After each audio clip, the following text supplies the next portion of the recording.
Il y a 6 ans, Alain Ropa a été la victime d'un accident renversé par un camion alors qu'il circulait à moto.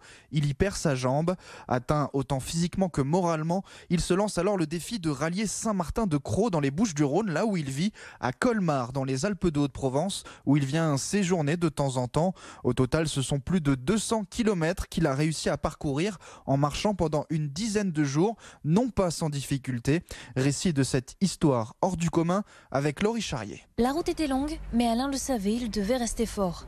Depuis son accident qui l'a obligé à porter une prothèse à la jambe, il cherchait un chemin pour se reconstruire et se prouver que malgré son handicap, la vie ne s'arrêtait pas.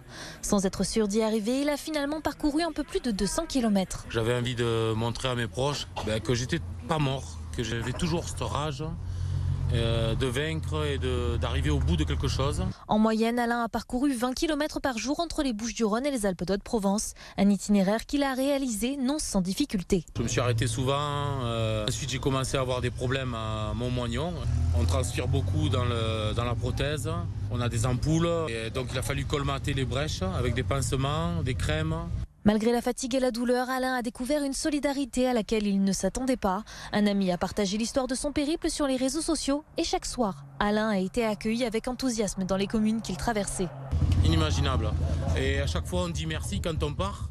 Mais le merci, il est pas suffisant. Voilà, sans eux, je ne serais pas arrivé. Si Alain s'est prouvé qu'il pouvait faire de grandes choses, les cicatrices sont encore là. On n'a pas sa jambe 24/24, voilà, donc on y pense psychologiquement, c'est tout le temps.